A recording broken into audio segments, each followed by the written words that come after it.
Taste the Daily. மதுரையில் 1 மணி நேரமாக பெய்த கனமழையால் கீழமாசி வீதியில் தண்ணீர் தேங்கியுள்ளது. இது பற்றிய விவரங்களை செய்தியாளர் ஜான் கிறிஸ்டோபர் வழங்க கேட்கலாம். ஜான் கிறிஸ்டோபர், வணக்கம். மழை நிலவரங்களை பதிவு பண்ணலாம் ஜான். மதுரையில் அதிகாலை முதலே 1 மணி நேரமாக பரவலாக மழை பெய்து வருகிறது. இந்நிலையில் மதுரை மாநகர் பகுதிகளான கீழமாசி வீதி, கோரிப்பாளையம், தல்லாகுளம், பெரியார் பேருந்து நிலையம் உள்ளிட்ட பல்வேறு மாநகர் பகுதிகளில் காலை முதலே மேகமூட்டமாக காணப்பட்ட நிலையில் காலை 6 மணியிலிருந்தே மழை பெய்து வந்தது. இந்நிலையில் தற்போது மழை வெறித்துள்ளது. ஆனாலும் மழை காரணமாக வெத்தலைப்பேட்டை பகுதியில் உள்ள சாலையில் மழைநீர் சூழ்ந்துள்ளதால் வாகன ஓட்டிகள் சிரமத்திற்குள்ளாகின்றனர். மேலும் பல்வேறு பகுதிகளிலும் பரவலாக மழை பெய்த நிலையில் பள்ளி மற்றும் கல்லூரிக்கு செல்லக்கூடிய மாணவர்கள் மழையில் நனைந்தபடி சென்றனர்.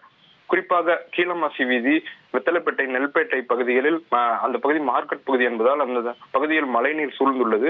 இதனால் அந்த பகுதியை வழியே செல்லும் வாகன ஓட்டிகளும் பொதுமக்களும் மிகவும் சிரமத்திற்கு ஆளாகியுள்ளனர். மதுரை மாநகரின் பல்வேறு பகுதிகளில் இது போல தண்ணீர் தேங்கியுள்ளது. எனவே மாநகராட்சி அதிகாரிகள் விரைந்து தேங்கிய மழைநீரை அகற்ற வேண்டும் என பொதுமக்களும் வாகன ஓட்டிகளும் கோரிக்கை விடுத்துள்ளனர். விவரங்களுக்கு நன்றி ஜான் கிறிஸ்டோபர்.